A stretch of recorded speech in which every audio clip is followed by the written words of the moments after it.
네, 여러분 안녕하십니까? 디지털로 표현되는 모든 것을 알아보는 인포맥스티, 저는 오진석입니다. 안녕하세요, 박혜진입니다. 네, 안녕하십니까? 안녕하세요. 네, 지난 루나테라 사태의 시장 침체에도 불구하고 업계에서는 희망을 가지고 블록체인 업계를 키우기 위한 노력을 해왔는데요. 최근에 FTX 사태로 인해서 특히 이 블록체인 투자사들, VC 업체들의 분위기가 상당히 좋지 않다고 합니다. 현재 업계 상황 어떻습니까? 네, 뭐 연일 계속해서 추가적인 이야기들이 나오고 있고 또 뒤이은 후속 사건들이 터지고 있기도 해서 사실 뭐 아직 단정적으로 어떤 결론이 내린다라는 이야기를 드리기는 좀 어려울 것 같은데요. 그러다 보니까 아무래도 계속해서 좀 추이를 모두들 다 추이를 지금 되게 곤두세우고 촉각을 곤두세우고 좀 보고 있는 것 같습니다. 네, 피해가 많지 않기를 그리고 너무 위축되지 않기를 바라면서 인포맥스티 저희가 오늘도 디지털 자산과 금융 그리고 IT 정보까지 꽉꽉 채워서 전해드리겠습니다. 인포맥스티 지금 출발합니다.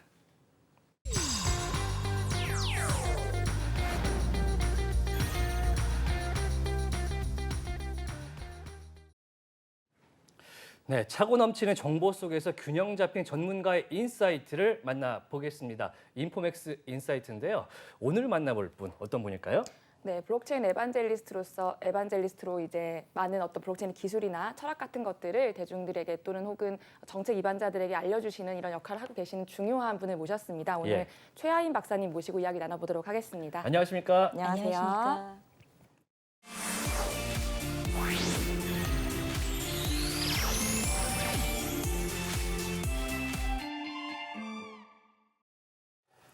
네, 올해 루나테라 사태부터 시작해서 이 가상자산 업계는 상당히 흔들리고 있습니다.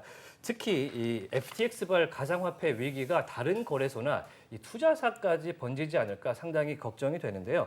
어디서 시작됐는지 그리고 앞으로 어떻게 갈 것인지 또한 제2의 FTX는 어떻게 하면 막을 수가 있는지 알아보도록 하겠습니다. 네, 일단 최화인 박사님과 이야기를 나눌 텐데 저희가 FTX 관련된 이야기를 앞전 방송 시간에도 했었어요. 이제 일자별로 어떻게 진행이 됐는지 확인을 해보면서 함께 알아보도록 하겠습니다.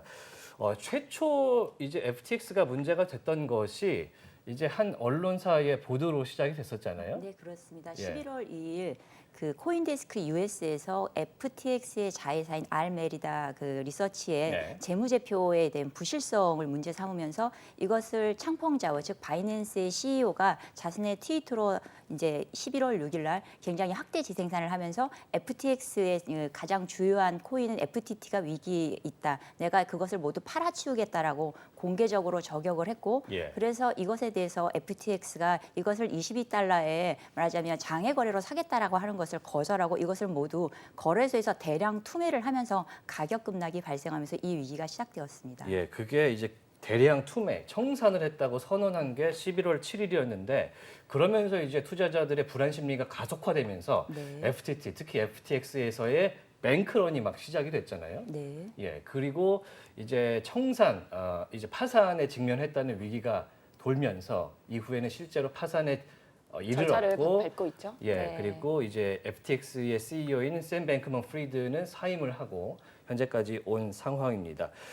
FTX발 위기가 어디서 시작이 됐냐라고 이제 질문을 드린다면 뭐 앞에서부터 기사가 됐다라고 하실 수도 있겠지만 박사님께 생각하시는 위기는 진짜 어디서부터 시작이 됐을까요? 이 이제 가상자산의 주요 사업자 뭐 창펑자오와 이제 샘 뱅크먼 프리드 간의 어떤 개인적인 갈등과 함께 누가 이 시장을 전체적으로 통으로 먹을 것이냐에 대한 본격적인 이제 전면전이 시작되었다고 보는 게 더 맞아요. 전면전이 시작되었다. 네, 저는 돈 대 돈의 싸움이라고 보고 있고 그렇다면 이게 과연 크립토 자산만 갖고 이것이 될 것인가라고 생각했을 때 그러기는 좀 어렵다. 미리 창펑자오가 미리 전통 금융 쪽과 다 손을 연결해서 더 큰 세력을 만든 다음에 샘 뱅크먼 프리드 가 한 방 날리기 전에 먼저 선빵을 때렸다. 그리고 굉장히 성공했다라고 생각합니다. 네, 굉장히 뭐랄까 개인 간의 이제 뭐 사실은 이제 개인 간의 갈등이라기보다는 결국 더 큰 돈이 살아남아야 되고 여기 안에서도 산업적 구조조정이 발생을 한다면 결국 누가 1위를 먹을 것이냐. 특히 미국 정부와 이제 규제를 통해서 누가 이제 이 시장을 먼저 선점할 것이냐의 문제에서 샘 뱅크먼 프리드가 미국 정부와 굉장히 좀 짬짬이 내지는 담합이 그렇죠. 친밀한이라는 좋은 단어가 있었네요. 친밀한 관계를 유지하면서 이제 미국 정부를 대신해서 각종 규제위원회 또 활동하고 또 기존의 블록체인 업계에서 굉장히 좋아하지 않았던, 그러니까 정부의 어떤 굉장히 강압적인 형태의 규제라든가, 그러니까 탈중앙성이라든가 정부의 검열 저항성에 대한 블록체인의 기본 조신을 훼손하는 그런 규제 친화적인 형태의 그 행동을 보인 것에 대해서 비난이 많았습니다. 예. 그런 것들의 어떤 일부 이제 반대 여론과 그리고 돈 대 돈의 싸움이 같이 결합하는 구조에서 샘 뱅크먼 프리드가 이제 완전히 쫓겨나는 퇴출되는 구조를 지금 보여주고 있다고 생각합니다. 이제 샘 뱅크먼 프리드로 대표되는 FTX, 그러니까 중앙화에 찬성하는 측과 장펑자오의 바이낸스는 탈중앙화 쪽을 찬성했는데 일종의 세력 싸움이었다, 이렇게 보면 될까요? 사실 둘 다 뭐 그렇게 철학적인 고민을 했을 것 같지는 예. 않고 제 생각에는 누구를 먼저 칠 것이냐. 그런데 바이낸스 자체는 굉장히 중국계 자본이었기 때문에 미국 정부 특히 SEC 등에서 굉장히 규제를 받고 있었던 상황에서 샘 뱅크먼 프리드가 같이 미국 정부와 이제 발을 맞추어서 뭐 CFTC 같은 그런 여러 가지 규제 기관들과 발을 맞추어서 바이낸스를 좀 더 강하게 규제하려고 하는데 협조하려고 하던 상황. 그러니까 바이낸스도 언제 뒤통수를 막을지 모르는 그런 상황 속에서 먼저 창펑자오가 이제 샘 뱅크먼 프리드를 날려버렸다라고 할 수 있습니다. 네. 바이낸스가 혹시 중국 자본이 많이 들어가 있다. 예를 들어서 바이낸스 같은 창펑자오 같은 경우도 아버지가 이제 지식인이기 때문에 중국 정부의 많은 탄압을 받았고 그렇게 이제 캐나다로 이민을 갔던 것으로 이제 그 나오고 있잖아요. 바이낸스에 실제적으로 좀 중국 자본이 많이 들어가 있다라고 보시나요? 제가 그렇게 보기보다는 미국 정부는 그렇게 보는 게 맞는 것 같습니다. 네. 일단은 세력 싸움이라는 신선한 의견과 함께 시작을 했는데요. 일단 피해 규모, 그다음에 부실 규모라든지 이런 것들부터 좀 짚어보면서 시작을 하겠습니다.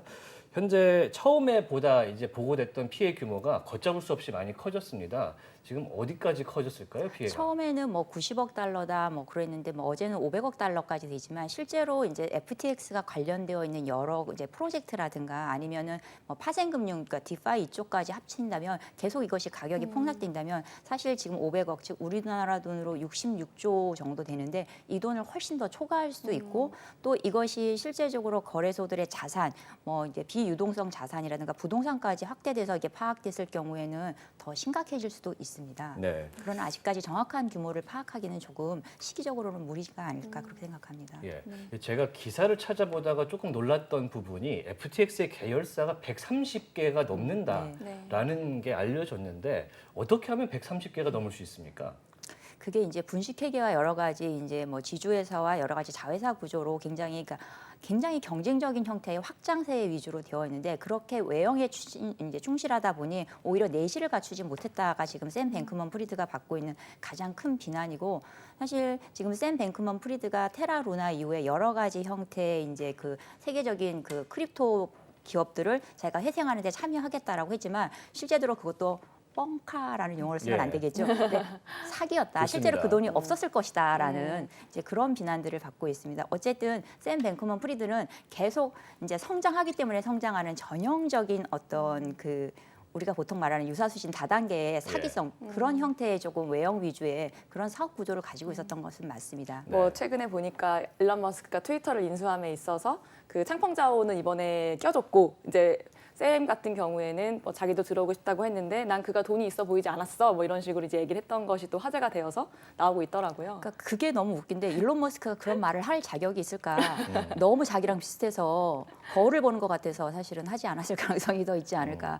사실 크립토 황금비를 맞았던 많은 사람들이 보통 사람들의 노멀하고는 굉장히 좀 다른 노멀하지 않은 형태의 정신구조나 행동 패턴들을 보여주고 있지 않습니까? 그런데 그것들이 과연 그 사람의 어떤 특정한 어떤 개인적인 특성인지 아니면 이렇게 갑자기 황금 벼락을 맞은 사람들이 보여주는 정신적 징후 현상인지는 모르겠지만 뭐 일론 머스크가 그런 말을 한다는 건 사실 좀 자격이 없지 않나라는 생각을 좀 하고 있습니다. 네, 일단은 그 샘 뱅크먼 프리드 같은 경우는 시류를 잘 탄 신흥 크립토 강자 요 정도로 해석이 됐었는데 이번 사태로 굉장히 위기를 맞게 됐습니다.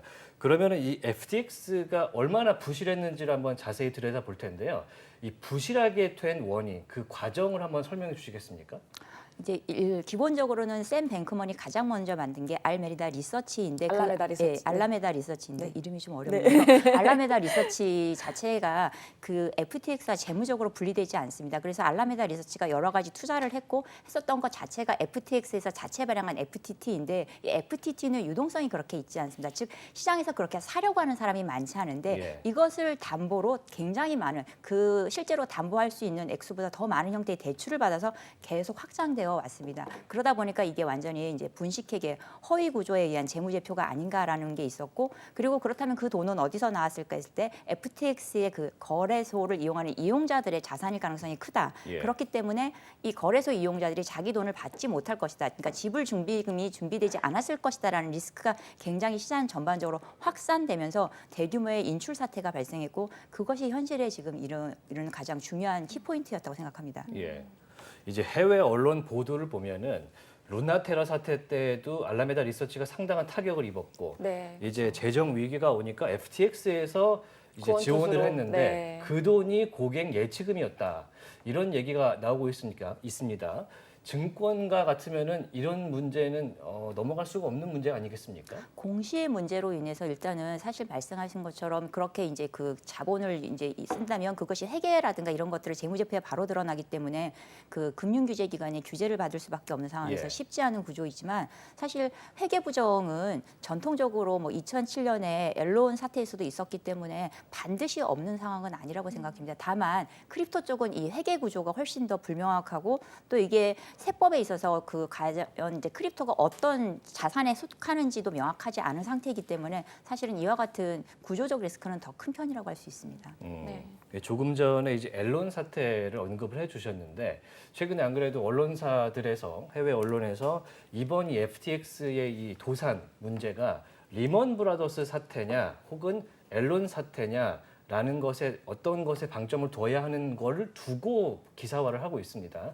하나씩 좀 설명을 해주실까요? 어떤 걸 리먼 가깝게 생각하시는지도. 브라더스의 어떤 글로벌 확장성, 연쇄성과 그다음에 앨런 머스크의 그 이제 앨런 머스크가 아니네 앨런 예, 사태, 앨런 사태. 앨런 사태의 어떤 그 분식회계, 그러니까 부실 회계 부정이 같이 결합된 칵테일적인 어떤 단점, 각자의 단점을 극대화시킨 형태의 상황이라고 좀 볼 수 있는데요. 예. 그래서 FTX 자체의 재무 회계 부정이 이제 전 세계적으로 글로벌 리스크를 부르고 있는 그런 상황입니다. 그렇기 때문에 앨론 사태와 그다음에 이 리먼 사태. 브라더스 네. 사태가 같이 콜라보 짬뽕되어 있는 상황이라고 볼 수 있겠죠. 네, 앨런 사태는 이제 회계 부정 스캔들로 인해서 회사가 도산하고 이후에 이제 회생을 신청했지만 쉽지 않았던 그런 사태였는데 그렇지만 아직 앨론이 존재한다는 게 그게 신기합니다. 예. 아마 지금 FTX가 지금 망해가고 있는 것처럼 보이지만 아마 FTX나 FTX가 발행했던 여러 코인들도 좀비처럼 죽지 않고 계속 살아남을 가능성이 큽니다. 이름은 존치되는 그런 네네. 상태로 되고 회생은 끝까지 계속되지 않는. 그것도 일단은 좀 계속 양산이 될 수도 있고요. 아마 그럴 것 네. 같습니다. 뭐 네. 루나 클래식이 여전히 아직까지 네. 돌아가고 있는 것처럼 한번 세상에 출현한 코인은 잘 죽지 않습니다.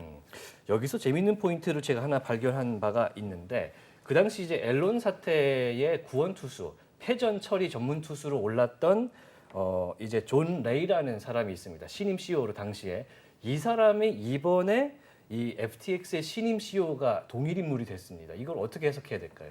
그러니까 이제 이 사람이 굉장히 뭐 이런 여러 가지 정부의 그 회생 절차에 대해서 굉장히 능숙한 사람이고 실제로 지금 FTX가 그 파산 회생을 신청한 게 챕터 11이라고 해서 정부에서 이제 말하자면 이 자산으로서 계속 그 기업은 운영을 하되 그것에 대한 파산 절차를 동시에 진행하는 형태로 그 정부의 그 관리 형태의 그 구조가 들어가는 법정 구조입니다. 관리 같은 거죠. 법정 관리 구조로 들어가기 때문에 그런 것들을 전문으로 하는 CEO를 데려옴으로 인해서 좀 진정 효과, 이미지에 대한 진정 효과를 가지고 있고 또 더 직접적으로는 미국 정부가 이 이제 크립토 자산에 직접적인 개입을 하겠다는 하나의 시그널로 보는 게 더 맞지 않을까 싶습니다.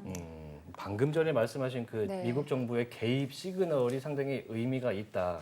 이런 생각도 듭니다. 이게 아까 말씀하신 것처럼 이제 바이낸스와 FTX 간의 돈과 돈의 이제 전쟁 그리고 그 뒤에 있는 자본과 자본 간의 전쟁이라고 만약에 보시면 그 FTX 같은 경우에는 미국 정부의 지금 현재 바이든 정부의 이번에 중간 선거에서도 굉장히 선전했죠. 이 바이든 정부에 굉장히 큰 그 로비 자금을 주었던 인물로도 유명하잖아요. 예. 그랬을 경우에 무언가 이런 상황이 퍼졌을 때 뭐 사전에 알 수 있었던 거라든지 혹은 그 과정에서 무언가 좀 혜택을 받을 수 있는 여지라든지 이런 것들이 좀 점쳐지는 부분은 없을까요? 그러니까 실제로 이제 샘 뱅크먼 프리드가 미국의 중간 선거에서 뭐 4천만 달러를 기부를 네. 했다든가 예. 여러 가지 그런 이제 이슈들이 있기는 한데 지금과 같은 어떤 위기 상황에서 누가 같이 발을 담그려고 할까라는 게 있고 이제 사후 처리의 과정에서 어쨌든 지금 정부에서 이런 파생에 대한 그 관리를 들어가는 상황에서 조금 더 유리한 방향으로 나갈 수 있고 그리고 이제 이렇게 챕터 11의 관리에 들어가게 되면 이게 사업적으로 영업 중지를 하는 게 아니기 때문에 향후에 다시 일어날 수 있습니다. 국내에서도 그렇게 회생 관리를 했을 때 다시 도산에 할 뻔했던 기업들이 살아나는 기회들이 몇 번 있었기 때문에 예. 뭐 FTX가 완전히 끝났다고 보기는 어렵습니다. 네. 이 민주당의 이제 선거 자금 뭐랄까 후원을 했다는 이유만으로 이제 중간 선거에서 미국 민주당이 선전을 할 때 오히려 이제 FTT의 가격이 순간적으로 올랐던 순간도 있었거든요. 그러면 이제 FTX가 굳이 왜 민주당에게 후원을 했느냐? 요거에 대해서 또 여쭤볼 수 있을까요? 뭐 공화당 쪽하고는 이게 좀 안 맞았을 수도 있고 그 예. 민주당 쪽에서 조금 더 FTX에 대해서 더 우호적인 형태로 접근을 했을 거라고 보여집니다. 그리고 무엇보다 중요한 것은 아마 정치적 네트워크상으로 더 샘 뱅크먼 프리드가 민주당 쪽과 더 가까이 지내지 않았을까. 특히 부모님들 자체가 이제 스탠포드의 로스쿨 교수님들 출신인데 그 계열들이 전반적으로 민주당과 예. 더 친화적인 형태가 있었기 캘리포니아 때문에 출신이니까요. 네, 그런 부분들이 인맥 자체가 조금 더 공화당보다는 민주당 쪽에 더 긴밀히 관계되어 있었고 더 인적 네트워크를 동원하기도 쉽지 않았을까 생각합니다. 네. 이게 저는 보면서 궁금했던 것이 미국의 금융시장이 한국보다 훨씬 성숙해 있는 상황이잖아요. 그런데 이제 한국의 거래소들, 뭐 업비트라든지 이런 거래소들 같은 경우에는 상당한 그런 고객 자금을 어떻게 관리해야 하는지 그리고 일정 부분의 금액을 어떻게 콜드월렛에 예치해 놔야 되는지 이런 것들에 대한 규제들이 좀 명확하게 있다고 알고 있고 그래서 역시나 이번 사태 때에도 한국의 이제 그 거래소들은 고객 자금이 안전하게 되어 있다라는 이야기들이 많이 반복해서 얘기하고 있는 것으로 알고 있는데요. 미국처럼 이렇게 금융시장이 성숙해 있는 곳에서 어떻게 이런 일이 발생했는지 혹은 이것이 로비와 관련돼서 뭔가 규제 회의가 있었는지 같은 것도 좀 궁금하더라고요. 그러니까 한국 시장이 상대적으로 안전한 것은 역설적으로 말하면 한국 시장이 그만큼 글로벌하지 않기 때문에 가능했던 현상이라고 보여집니다. 그러니까 갈라파고스의 섬처럼 네. 따로 떨어져 있기 때문에 글로벌적으로 어떤 상황이 나더라도 그거에 대한 여파가 적고 실제로 김치 프로젝트들이라고 불리는 국내 프로젝트들이 이런 글로벌 여파에 상대적으로 그 급등락에 있어서 급락의 폭이 적습니다. 오히려 안전하죠. 네. 그렇게 그러니까 글로벌화되지 못한 부분에 대한 반전이라고 좀 보여지고요. 네. 미국에서 이와 같은 형태의 대규모 금융사고는 사실 전통금융에서도 주기적으로 나고 있기 때문에 이게 어느 정도로 파생금융이 굉장히 발달되어 있는 상황에서는 반드시 어느 지점에 가서는 그것이 한 번씩 그 원금에 대한 상환이 되지 않은 구조에서 역도미노 현상처럼 싹 쓰러지는 그런 현상들이 좀 반복적으로 주기적으로 나온다. 그런 네. 것들이 아마 이 크립토에서도 낮다고 보는 것이 맞지 않을까 싶습니다. 네. 크립토 생태계를 보면은 우리나라는 사실 좀 이렇게 갈라파고스처럼 독립적으로 운영되고 있고 영향을 덜 받는 그런 상황인데 해외는 굉장히 서로 연결이 많이 되어 있고 투자 관계가 있다 보니까 지금 문제들이 연속적으로 생기고 있습니다. 네. 그래서 그런지 이제 최근에 이제 업계 한 15위 정도 되는 크립토닷컴이라는 암호화폐 거래소 네. 또 이제 뱅크런에 직면한 사태가 또 연속적으로 일어났는데 자산 돌려막기였다라는 논란이 있습니다. 어떻게 된 일인가요?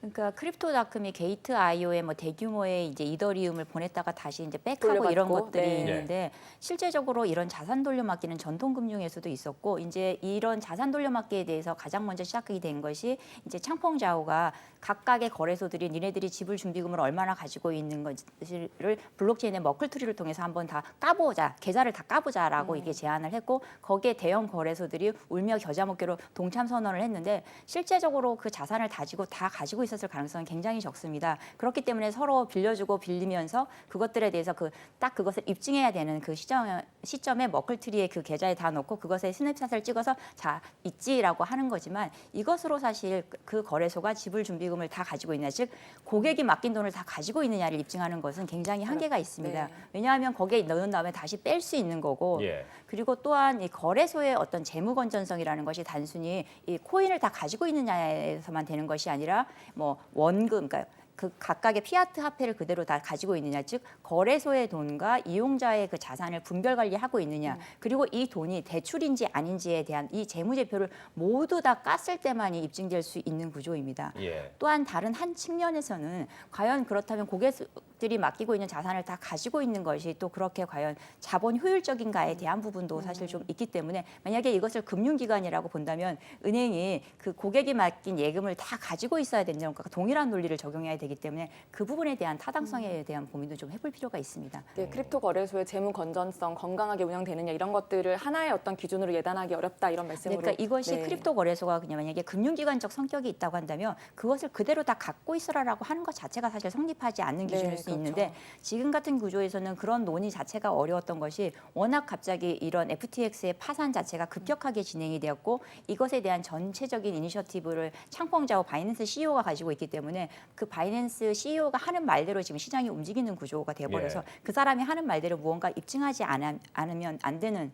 그런 구조에서 좀 발생하는 문제이고 이것이 이제 전반적으로 크립토 거래소의 효용성이라든가 아니면 여러 가지 크립토 거래소가 생태계 플레이어로서 여러 프로젝트에 투자를 하고 이런 과정에서는 당연히 그 자산이 그대로 유지될 수 없습니다. 그런 부분들에 대한 고민도 함께 이루어져야 될 것 같습니다. 현재 이제 바이낸스의 장펑자오 CEO가 사실상 올리원, 약간 황제가 된 그런 상황에서 이 장펑자오가 하고자 하는 흐름에 따라서 발을 맞추지 않으면은 약간 반대파가 되는 그리고 좀 배제될 수 있는 그런 또는 분위기로 문제가 있다라고 여겨질 의심받을 수 있는 그런 네. 상황으로 지금 가고 있다는 거죠. 네, 지금 어쨌든 독재자처럼 모든 걸 휘두를 수 있죠. 그렇군요.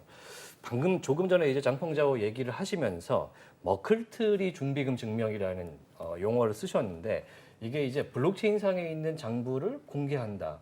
뭐 이런 뜻인가요? 그러니까 그 거래소에 가지고 있는 그 돈을 그 이제 블록체인의 머클트리 그 계좌에 다 넣어서 그것에 대한 스냅샷을 찍어서 그거에 대한 그 잔고를 증명하는 구조인데 이것은 이제 블록체인이 가지고 있는 비가역성 한 번 들어가면 그것을 조작할 수 없는 그것에 대해서 이것이 정확하다라는 걸 보여줄 수 있다고 하지만 제가 보고는 데는 그 순간에 그 돈이 있었다는 건 입증할 수 있지만 그 돈이 누구의 돈인지 그리고 그 돈이 다시 어디로 흘러갈지를 지속적으로 보여주기는 한계가 있기 때문에 네. 아무래도 상모면적인 어떤 하나의 쇼잉에 더 가깝지 않을까 생각합니다. 실제적으로도 크립토닷컴이 실수로 보냈다라고 게이트와이어에 한 32더 정도를 보냈고 그리고 다시 며칠 후에 돌려받았다라고 하는데 뭐 이제 그런 과정이 그러니까 네. 실수가 반복되면 의도잖아요. 네.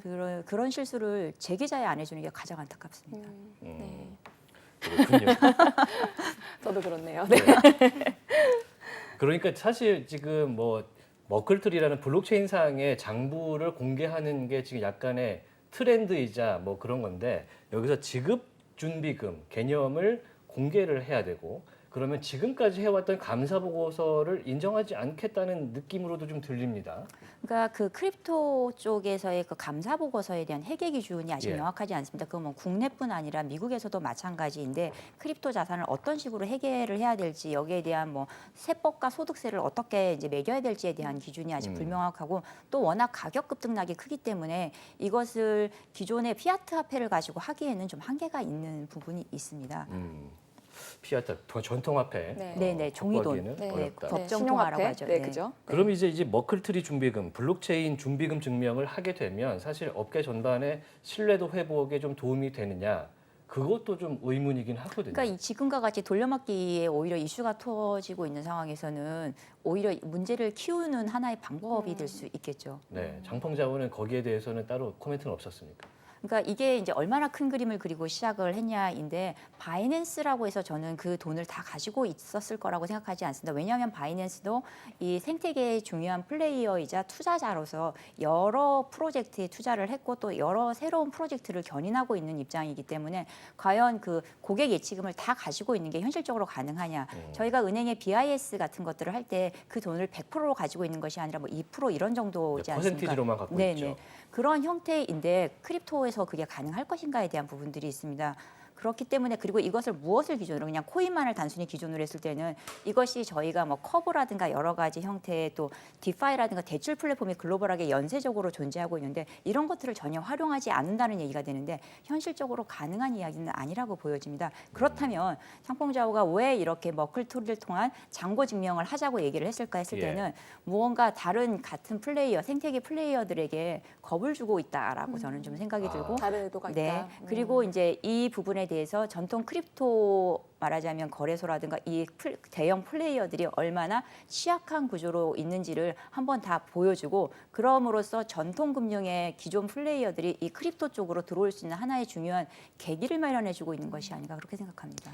실제적으로도 한국이나 미국 등지에서 기존 금융권에서 이제 크립토 거래소를 하겠다라고 하는 이야기들이 계속 들려오고는 있었잖아요. 그럼 이제 그런 것들이 좀 같이 준비되고 있는 상황이다 이렇게 보시는 건가요? 그러니까 국내 같은 경우에는 뭐 은행이라든가 금융 증권사에서 굉장히 들어오고 싶었지만 일단 뭐 자본시장법에서의 그 제3조 금융투자상품에 가상자산이 포함되지 않아서 어려운 부분도 있고 또 특검법으로 법리적 근거는 있지만 AML 즉 자금 세탁에 대한 부분의 우려 때문에 정부에서 실제적으로 금융회사에 직접적인 투자를 못하게 하고 있는 상황입니다. 네. 그에 비해서 미국에서는 이 크립토 쪽의 진출이 비교적 활성화되고 있지만 이미 크립토 시장에서의 대형 플레이어들이 다 역할을 나눠 갖고 있는 만큼 그 시장에 어떤 새로운 공간이 발생해야만 이들이 진출할 수 있지 않습니까? 예. 지금 이 상황은 그 공간을 만드는 작업의 하나가 아닐까 이렇게 생각합니다. 공간을 만든다고 설명을 하셨지만 사실 이렇게 FTX 같은 큰 사태가 났을 때 오히려 전통금융으로 안전하게 해온 우리가 할게라고 얘기할 수 있다 이런 거잖아요. 네네. 그 플레이어들이 들어와서 우리가 그동안 주식이나 채권해왔던 방식 알지? 우리 잘해. 그래 니네 이제 믿고 얘네들 이 얼뜨기들한테 맡기지 말고 우리한테 맡겨라고 할 때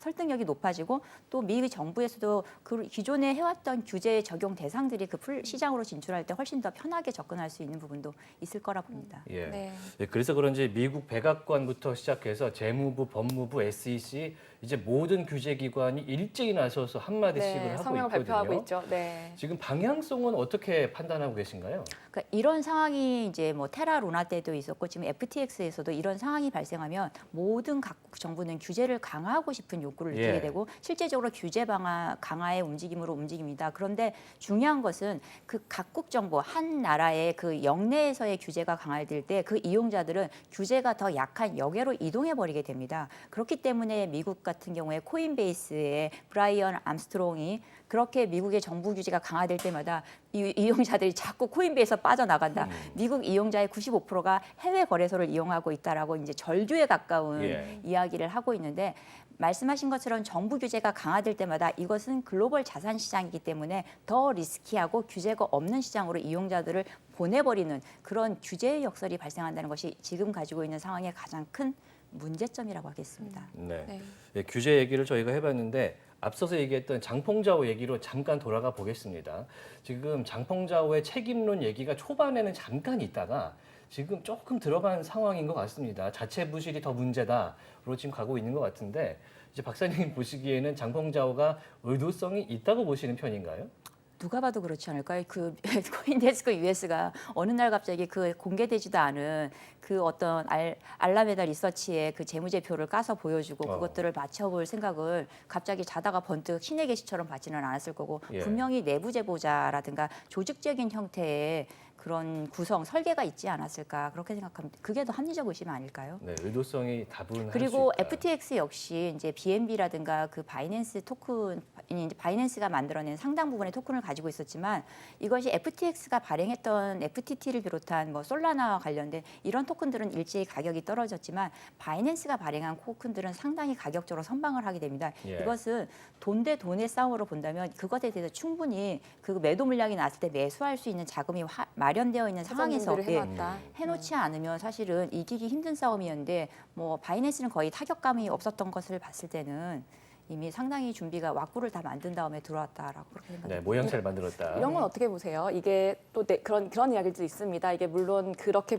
보는 시각도 있을 수 있겠지만 이 FTX가 결국에는 FTX 하나의 문제는 아니었지만 업계 만연해 있는 여러 가지 문제점들이 결국엔 터질 것은 터져야 되고 이 터진 상태에서 무언가 해결하고 나가야 된다라고 하는 의견들도 있는 것이고 그러다 보니까 그런 제보들이 이번에 뭐 제보를 통해서 만들어진 상황이라 하더라도 문제가 나와야 될 것은 문제가 터져야 했다 이런 시각도 수도 있는데요. 어떻게 좀 보시나요? 그러니까 이제 이와 같은 상황들이 이제 자꾸 발생하면서 업계의 자생력이 높아질 것이다라고 하지만 실제로 이런 상황을 견딜 수 있는 것은 대마불사라고 해서 굉장히 대형 프로젝트나 대형 거래소들 위주로 살아남게 되는 것이지 예. 스타트업이라든가 뭐 이제 신생 거래소라든가 중소형 거래소들한테는 굉장히 힘든 시간입니다. 특히나 기존에도 잘 들어오지 않았던 투자금이 완전히 말라버린 상황에서 지금 이와 같이 전반적으로 크립토 자산의 가격이 하락되고 또 투자가 전혀 되지 않는 상황들은 상당히 혹한기라고 할 수 있겠죠.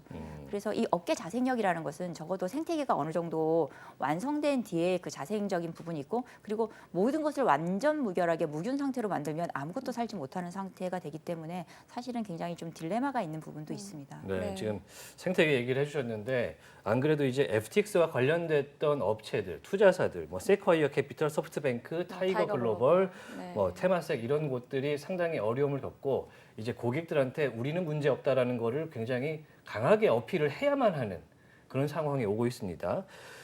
상당히 그 투자 시장, VC 업계에도 좋지 않은 영향을 미칠 것 같은데 지금 상황은 어떻습니까?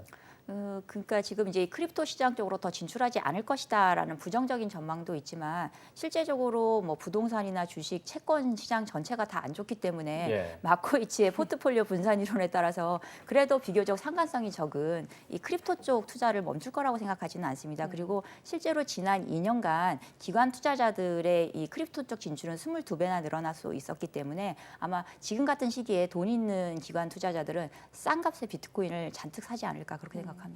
오히려 지금이 네. 기회로 생각할 수 있다. 네. 근데 이제 한편으로 블룸버그 같은 경우는 이런 가상 자산으로의 투자가 없어질 수 있다라고 경고하기도 했는데 이 블룸버그가 잘못 본 걸까요? 블룸버그가 그 이야기를 한 것은 이제 그만해라.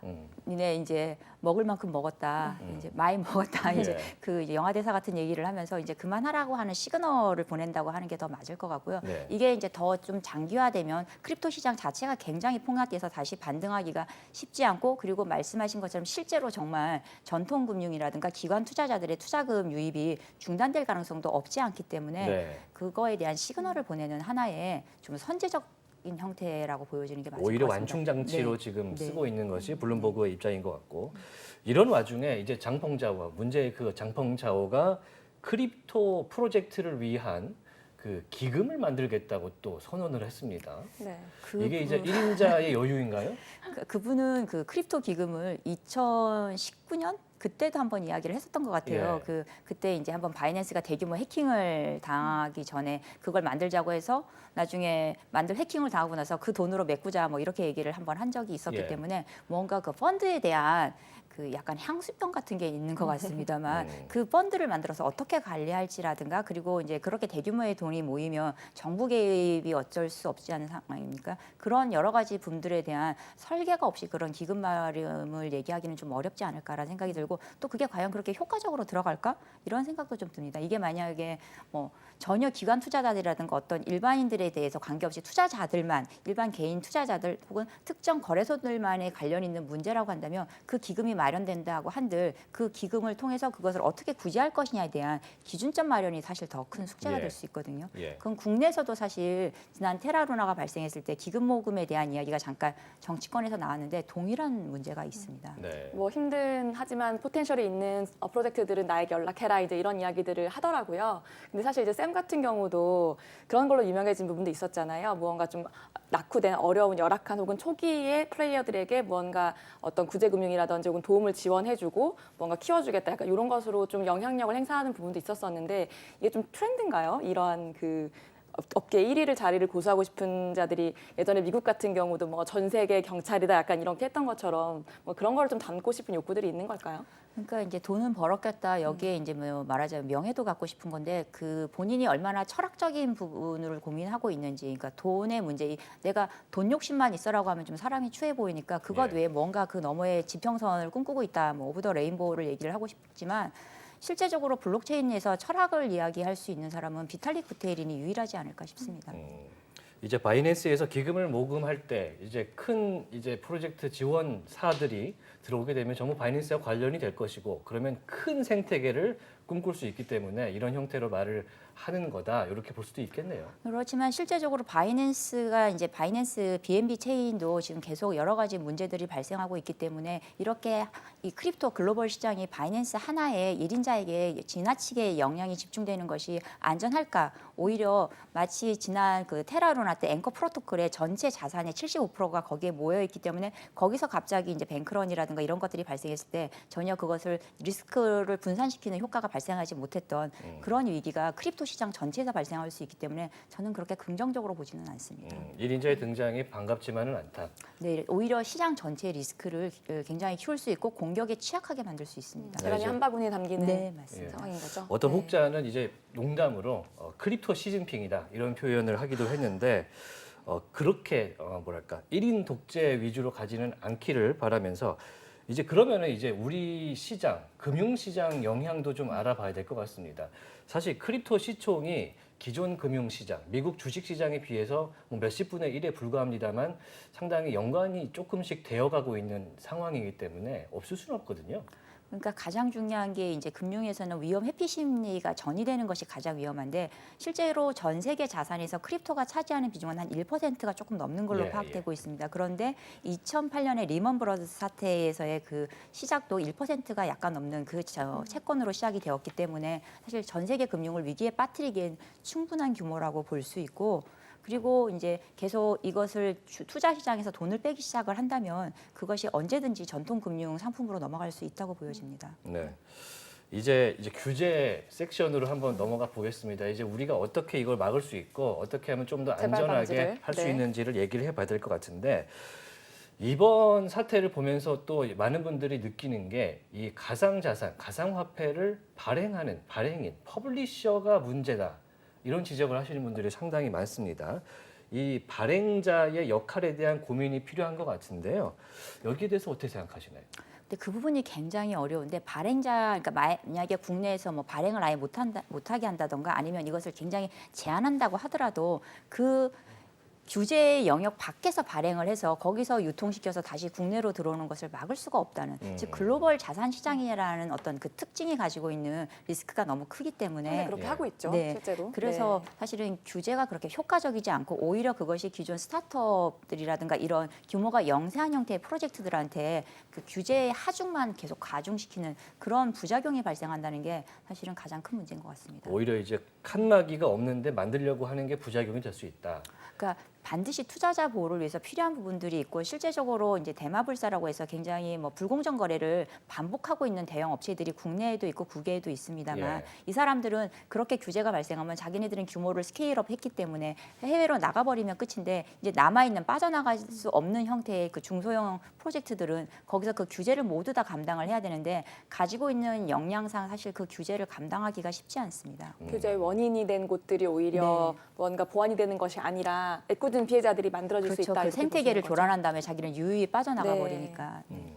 여기서 이제 그 가상화폐 발행인 퍼블리셔들의 역할도 한번 들어봐야 될 것 같은데 어떤 일을 하고 어떻게 이게 유통이 되길래 문제가 지금 되고 있습니까? 그러니까 기본적으로 그 퍼블리셔라고 하는 이제 발행자라고 하면 프로젝트인데 프로젝트 혹은 거래소이지만 프로젝트를 먼저 얘기를 하자면 자기네들이 어떤 기술이라든가 비즈니스 모델을 가지고 있다고 해서 코인을 발행하고 그것을 상장을 합니다. 그런데 문제는 현재 그 크립토 VC들 투자 시장 자체가 굉장히 최소 형태의 기능 모델 프로 상품만을 가지고 그것을 이제 MVP라고 해서 그것만을 가지고 상장에서 빠져나오는 구조고 추가적인 형태의 어떤 개발을 진행하지 않습니다. 그러다 보니까 이게 지속적인 어떤 자산성을 유지할 수가 없는 구조가 되고 있기 때문에 실제로 이것은 단순히 발행자의 문제가 아니라 투자 시장과 굉장히 긴밀하게 연결되어 있습니다. 만약에 투자 시장이 지속적인 형태의 그 개발이 가능한 장기 지속형 프로젝트에 투자를 한다면 이 발행자들도 단기 수익 위주의 그 발행을 하지 않을 텐데 지금은 그냥 코인 발행해서 상장하면 끝 이런 구조가 되다 보니까 책임지지 않는 구조가 더 강화되고 있는 것 같습니다. 마치 이게 스타트업 투자하고 유사하잖아요. 네. 굉장히 초기 시작에 팀과 아이디어에게 투자하고 장기적으로 이들을 키워내는 것까지를 이제 자본에서 맡아주는 역할을 하는 건데 이제 사람들은 이 거래소를 통해 투자를 하시는 분들 같은 경우에 기대하는 것은 주식시장에서 상장된 이미 비즈니스 모델이 있는 것을 어떤 그런 기업에 투자했다라고 이제 생각하는 여기서 나오는 갭이 클 것 같아요. 그러니까 실제적으로는 이제 단기 수익 위주로 그냥 상장 자체를 목적으로 하는 것들이 크고 그리고 이 투기 크립토 예 자본이죠. 맞습니다. 네. 크립토 VC의 그 라운드가 아시겠지만 굉장히 짧지 않습니까? 뭐 네. 3개월, 6개월 정도면 본전 뽑아서 나가야지라고 하니까 그러다 보니 이 개발자 혹은 이제 코인 발행사들도 단기 자본에 맞춰 그 입맛에 맞춰서 계속 진행을 할 수밖에 없는 구조입니다. 네. 그러니까 그것을 이제 아름다운 용어로 애자일한 트렌드라고 하지만 애자일한 트렌드라는 것이 그것이 결국 그 다음 개발로 이어지지 않는 구조라고 한다면 굉장히 무책임한 형태의 개발 형태, 그렇죠. 상품 네. 프로덕트의 예, 출시라고 볼 수 있죠. 네. 어떤 방향으로 좀 보완이 될 수 있다고 보세요? 그 측면에 대해서는? 사실 쉽지 않은 문제이지만 결국은 돈 가진 사람들이 이제 파워를 행사할 수밖에 없는 구조이기 때문에 이 시장에 대해서 지금 동일하게 다른 데서도 이렇게 하고 있으니 니네도 그거를 해라. 왜 니네는 다른 데와 다르게 너무 기능을 많은 걸 하느냐 이런 식으로 접근을 하다 보면 결국은 이 생태계 자체의 저변을 위협하고 그리고 제살 깎아먹기로 돌아올 수밖에 없는 구조이기 때문에 조금 더 장기 롱텀한 어떤 기준을 가지고 좀 투자 시장에 접근하는 것이 필요하지 않을까. 정말 가치 투자를 하는 것이 좀 필요하지 않을까 이렇게 생각합니다. 네. 이 크립토 업계에 이제 문제가 과거부터 있었던 것이 현물 투자 시장에서는 실제로 개발되어 있는 기술을 토대로 그걸 보고 투자를 하는데 이제 암호화폐 같은 경우는 백서라는 이제 계획표만 보고 그렇죠. 투자를 네. 하고 그 사람은 빠져나가고 사기를 당하는 이런 경우가 상당히 많았습니다. 그래서 차라리 이거를 이제 법적으로 ICO라는 것을 제도화해서 관리를 하자. 이런 목소리가 커지고 있기도 하거든요. 네. 이건 어떻게 생각하세요? 그러니까 ICO가 사실 모든 문제의 해법은 아닙니다. 그러니까 ICO라는 것 자체가 사실은 이미 완성되어 있는 그 어떤 상장이 가능한 회사의 게 아니라 굉장히 초기 스타트업이 한 가지 기술, 한 가지 BM에 대한 아이디어를 가지고 투자금을 모금하기 예. 위한 방법론으로 시작이 되었고, 크라우드 펀딩 같은 네, 거죠? 맞습니다. 네. 크라우드 펀딩보다도 훨씬 글로벌하게 네. 규제도 없이 규모에 대한 제약도 없는 그런 구조로 ICO가 네. 만들어진 것인데 그것에 대해서 어떤 이제 말하자면 진입장벽을 너무 높여놓는 것 자체가 사실은 초기 스타트업들에 대한 진출 자체를 막아버릴 수 있고 그렇기 때문에 초기 스타트업의 그 사실 BM이라든가 그 프로젝트 ICO를 하는 그 프로젝트 자체는 굉장히 투기성이 높은 프로젝트일 수밖에 없습니다. 그러니까 예. 뭐 1,000개가 다여서 1,000개가 다 망해버릴 수도 있지만 중요한 것은 그와 같은 계속 시도를 하는 사람들이 그 망한 뭐 1,000개 혹은 999개의 회사들에서 나왔던 그 인력들이 이 시장과 산업 전반으로 퍼져나갈 때 비로소 이 시장 전체가 커질 수 있다고 생각하고 저는 그것이 90년대 말 혹은 2000년대 초반에 크립토 닷컴 버블이라고 네. 하는 그런 IT 쪽에서의 여러 가지 거품과도 연계되어 있다고 생각합니다. 그때 망했던 그때 100개가 나왔다면 99개가 망했는데 그 성공한 한 개의 기업이 지금의 이 산업을 이제 견인했다고 보기보다는 예. 망한 99개의 회사에서 있었던 인력들이 전 산업계로 퍼지면서 한국이 IT 강국이 되었다고 생각하는데 국내에서도 만약에 블록체인 산업 쪽에서 우리나라가 무언가 세계적인 어떤 국가로서 우뚝 서기 위해서는 사실 망해가는 하나를 썩어가는 미랄이 필요한데 그게 바로 망해야 할 999개에서 나온 인력이 아닐까 싶습니다. 어떻게 그 1,000개 투자한 것이 다 1,000개가 다 성공할 수 있겠습니까? 그렇지만 그 망하는 그 기업들에 대한 가치도 인정해줘야 되는 것이 아닌가. 저는 그렇게 근데 생각합니다. 이게 펀드여서 1,000개 나눠서 돈을 담아놓고 한 개가 굉장히 성공하고 999개가 망하면 어느 정도 리스크 해칭이 되는데 개인 투자자들이 하나에 이제 들어갔을 때 많은 재산을 들고 들어갔을 때 그 999%의 확률로 이 투자자의 인생에 굉장히 큰 영향을 미치는 게 지금 문제인 거잖아요. 네. 그렇게 됐을 때 좀 보완할 수 있는 부분이 분명히 있을 거라고 좀 생각이 되어지는데 네, ICO 이런 관리 감독 차원에서 그러니까 기본적으로는 아예 그냥 코인 발행만을 목적으로 하는 프로젝트는 경쟁력이 없다고 보여지고 그리고 이제 특히 유사수신 다단계 형태의 사기성만을 목적으로 들어온 프로젝트도 적지 않기 때문에 거기에 대한 어떤 진입 장벽은 최소한 정도로 필요하다고 생각이 듭니다. 그러니까 예. 그렇지만 여기에 대해서 니네가 기술 개발을 얼마나 했느냐, 얼마나 정도의 뭐 재무제표를 가지고 있느냐, 니네 자산은 얼마냐 없죠. 이런 것들을 네. 강하게 초반에는 요구한다면 없죠. 사실은 네. 스타트업 자체가 네. 들어오기는 어렵습니다. 네. 지금 최화인 박사님께서 이제 현재 금융감독원의 자문위원으로도 활동하고 계시기 때문에 이건 좀 국내 이슈를 한번 여쭤보고 싶은 게 우리나라 이 블록체인 업계에서는 어떤 식으로 규제가 있다면 어떻게 있어야 된다고 좀 얘기를 합니까?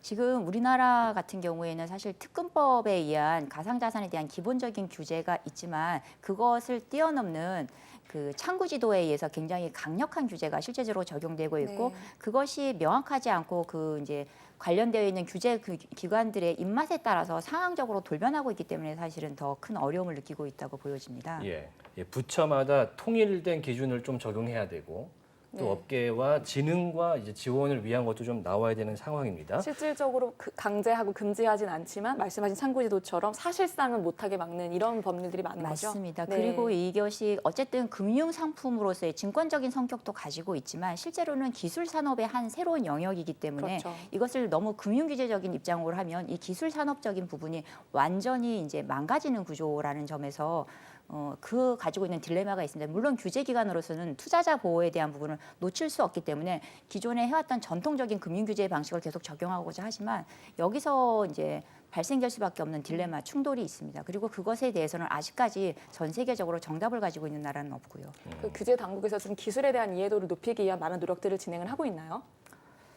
해야 되지 않을까 네. 싶긴 한데 그것에 네. 대해서는 예, 노코멘트 네. 하겠습니다. 네.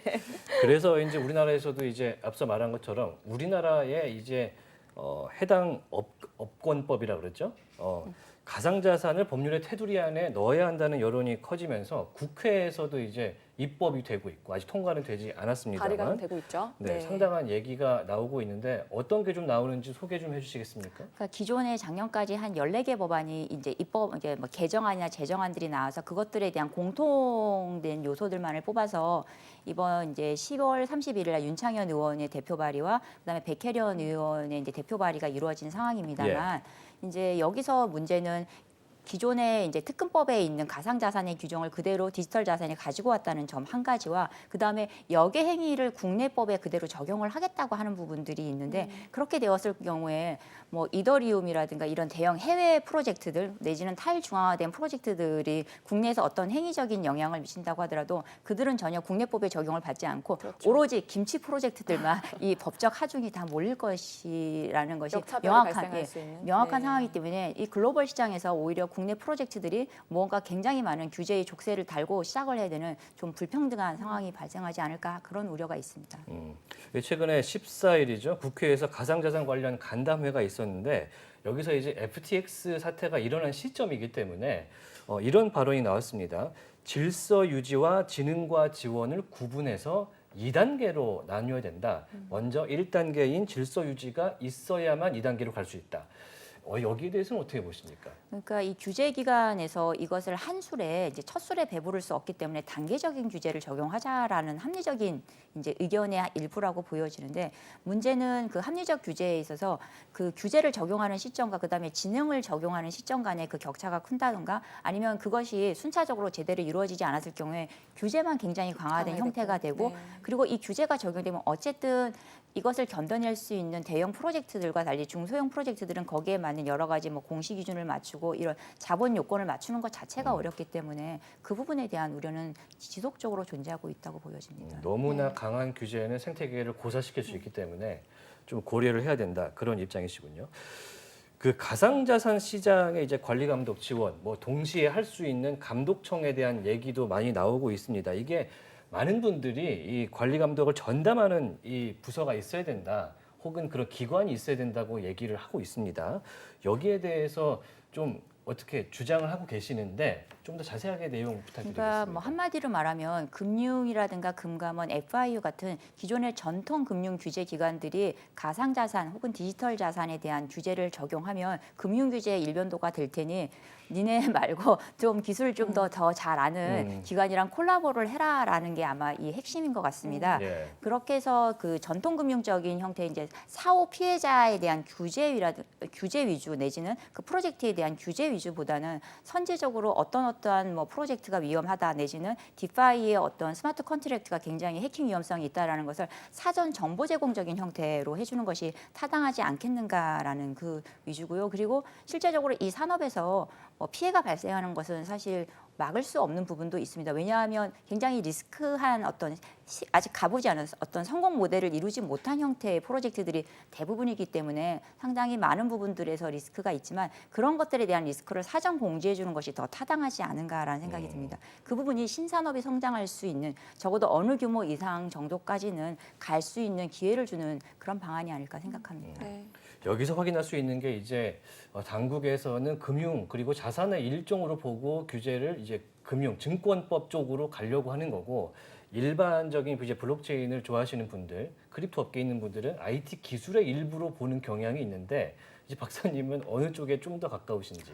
사실 뭐 솔직히 말하자면 블록체인 기술은 아직까지 굉장히 초기 단계이고 예. 지금 금융 기술을 보면 저희가 굉장히 편하게 이용하고 있지 않습니까? 그래서 뭐 금융이 KTX라면 지금 블록체인을 기반으로 한 크립토 자산의 금융 서비스는 뭐 돌도끼를 들고 뛰는 신석기 수준에 네. 머뭅니다. 그럼에도 불구하고 이렇게 전 세계적으로 많은 돈이 모일 수 있었던 것은 굉장히 폐쇄적이었던 금융 시장, 금융 상품들의 그러니까 블록체인 기술을 이용해서 굉장히 소규모의 리테일들이 거기에 합류할 수 있었다는 점, 그리고 글로벌 시장에 진출하고 24시간 거래가 발생되고 또한 거기서의 가격 급등락의 어떤 여지 공간을 통해서 자산을 크게 읽어볼 수 있다는 점이 매력적으로 작용했기 때문입니다. 예. 그렇지만 지금과 같이 어떤 굉장히 무분별한 형태의 금융이 계속 지속된다면 블록체인의 매력도 떨어질 것이고 앞으로는 향후 조금 더 이용자 친화적인 형태로 기술이 발전되어야 된다고 생각합니다. 예. 지금 보통 저희가 모두 스마일이 아니라 스마트폰을 쓰고 스마트폰이나 태블릿 PC를 쓰지만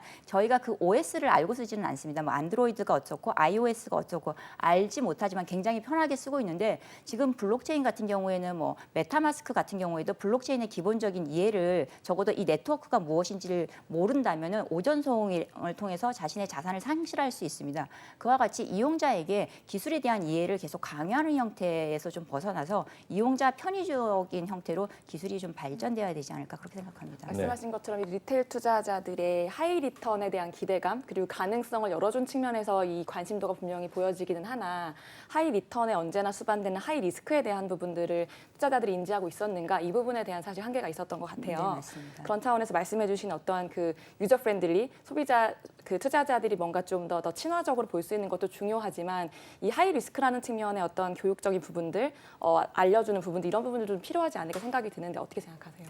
정확한 말씀이신데요. 실제적으로 지금 뭐 투자자들한테 니네 백서 읽어봐라, 니네 뭐 이거 읽어봐라, 정보 찾아봐라고 하지만 일반적인 이용자들이 그 백서를 찾아본다고 한들 이해하기 굉장히 어렵습니다. 네. 그렇다면 굉장히 많은 어떤 정보 주체들이 등장해서 그 투자자들에게 좋은 정보를 다양하게 제공해 주는 것이 필요하고 그것들에 대해서 한 동참자가 기관이라든가 정부가 되어야 된다고 생각합니다. 그렇다면 조금 더 신뢰할 수 있는 그 정보들을 근거로 일반 리테일 투자자들이 투자를 할 수 있는 환경이 조성돼야 되지 않을까. 그리고 또한 대규모의 어떤 자산 이동이라든가 이런 주요 플레이어들에 대한 장난을 좀 멈추기 위해서는 또 기관 투자자들이 어느 정도 들어와서 그런 자산의 급변동성을 좀 줄이는 것도 필요하지 않을까 그렇게 생각합니다. 네, 뭐 정부라든지 기관의 약간의 통제는 어차피 필요한 상황이다. 이렇게 보고 있는 것 같습니다.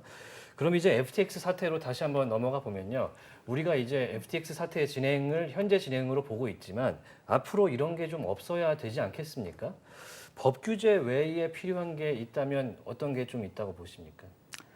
결국은 생태계 플레이어들에 대한 어떤 도덕적인 이제 요구인데 그건 굉장히 동화 속에 나오는 얘기 같은 구조지 않습니까? 그래서 사실은 실제적으로는 그렇게 효용성 있는 방법을 당장 찾기는 어렵습니다. 그렇지만 투자자들이 어떤 이제 대마불사라고 해서 대형 프로젝트들이 뭐 공시 기준을 계속 위반을 해서 어떤 장난질을 치고 불공정 거래를 계속한다면 사실 그 코인을 안 사는 게 최고 좀 정당한 행위가 아닐까라는 생각이 듭니다. 계속 이제 뭐 투자자들을 흑우로 아냐 이런 얘기들이 코인판에 굉장히 많이 알고 있는데 흑우요. 흑우로 여기고 있는 프로젝트가 있다면 가감히 외기만 해주는 것도 좀 중요한 시그널을 주는 게 아닐까 그렇게 생각이 듭니다. 예. 현재 뭐 굉장히 많은 토큰이라든지 그런 플랫폼들이 앞으로 문제가 일어날 수 있다라는 대상으로 지금 지목이 되고 있습니다. 뭐 이 자리에서 그게 어떤 거다라고 짚어달라고 할 수는 없겠지만 그런 것들을 우리 투자자분들이 좀 판별할 수 있는 방법이 있을까요? 근데 이게 조금 슬픈 게 사실 투자자들은 그 지난 문화 사태 때도 그 가격이 10만 유저가 이제 이게 상패가 확정된 상황에서 상패 비용을 받겠다고 18만이 더 들어가셨기 때문에 이 개미들 간의 폭탄 돌리기를 하면서 자기는 수익을 보고 빠져나오겠다라는 그런 이제 그 자산을 증식하겠다는 그 욕망을 버릴 수가 없습니다. 그만큼 인간의 욕망은 제어되는 부분이 아니고 이것을 규제라든가 어떤 제도적인 측면으로 막겠다는 것 자체가 오히려 이 시장의 불합리를 키울 수 있기 때문에 그렇다면 어느 정도는 허용을 해주고 이것에 대해서 어떻게 합리적인 접근을 계속 해나갈 것인가에 대한 고민을 지속하는 것이 더 낫지 않을까라는 생각이 듭니다. 예. 또 한편으로는 지금 이제 전반적으로 주식이라든가 부동산과 같은 어떤 대형 자금이 들어가지 않으면 투자 수익을 낼 수 없는 상황에서 크립토만이 우리의 유일한 희망이다라고 보여지기 때문에 그 무모해 보이는 어떤 불나방처럼 뛰어드는 현상들이 나타나고 있는데 이런 부분에 대해서도 좀 고민해 볼 필요가 있지 않을까 생각합니다. 네. 지금 우리나라 투자자분들이 상당히 초조해하고 있고 지금 보도 내용을 보면 FTX 홈페이지 거래소의 접속률이 우리나라가 1, 2위를 다투고 있었더라고요. 그래서 10,000명 이상의 피해자가 있을 거라고 하는데 그보다는 훨씬 많을 것 같고 지금 좀 걱정하시는 분들이 많을 것 같습니다. 그래서 이 시기를 어떻게 좀 보내야 되는지 아니면 어떻게 움직여서 좀 내 자산을 지킬 수 있는지 혹시 조언이 있을까요? 마음이 굉장히 급하게 무거워지는 질문인데 예. 사실은 저는 비트코인 투자를 2013년부터 시작해서 10년 정도 투자를 했는데 투자를 하면서 느꼈던 건 딱 한 가지.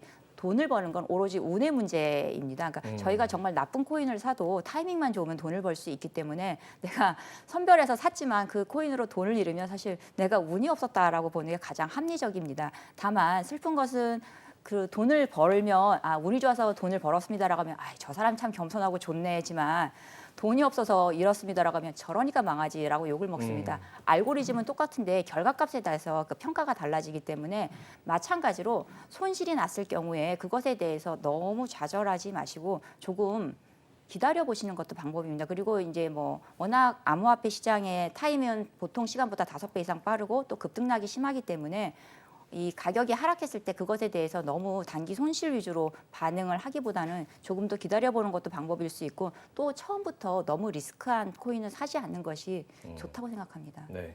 추가적으로 혹시 지금이 저점이다라고 판단을 하고 들어가는 분이 있을 수 있습니다. 지금. 네. 그런 분들에게는 어떻게 뭐라고 해야 될까요? 저점일 수 있지만 네. 더 저점이 생길 수도 있기 때문에 어느 정도 반등 시그널이 있을 때까지는 기다려보는 것이 낫지 않을까 생각합니다. 현재에서 이제 너무 빠른 판단은 좀 손실을 볼 수도 있다. 네, 아무쪼록 피해자가 좀 없었으면 하는 바람입니다. 오늘 FTX 사태 그리고 우리가 가져야 될 자세에 대해서 최화인 블록체인 에반젤리스트와 함께 이야기해봤습니다. 박사님 오늘 말씀 고맙습니다. 감사합니다. 네, FTX 사태에 대해서 저희 인포맥스TV에서 계속해서 정리해드리고 알려드리고 있습니다. 방송을 하면서도 상당히 마음이 무거워지는데 네. 교수님은 어떻게 생각하세요? 네, 마음이 무겁죠. 예, 네. 저는 또 업계에 있으면서 또 네. 투자자이기도 하고 또 이 방송을 또 하면서 제 주변에도 상당히 좀 피해를 입으신 분들이 있는 상태이기 때문에 이 객관적 입장에서 방송하기 상당히 어려운 좀 주제이기도 한데요. 그럼에도 불구하고 장기적으로 어쨌든 간에 시장을 만들어 나가야 된다라는 오늘 박사님의 의견에 너무나 공감하는 바이고 저도 또 플레이어로서 어떻게 해야 되는지도 고민을 하게 되는 그런 시간들인 것 같습니다. 네, 인포맥스TV에서 저희가 시장을 보면서 계속해서 전해드리도록 하겠습니다. 오늘 순서 마무리하도록 하겠습니다. 오늘 보신 내용은요. 유튜브 채널 연합뉴스 경제TV에서도 다시 한번 보실 수 있으니까요. 의견 부탁드리겠습니다. 저희는 다음 이 시간에 돌아오겠습니다. 시청해주신 여러분 고맙습니다. 고맙습니다. 안녕.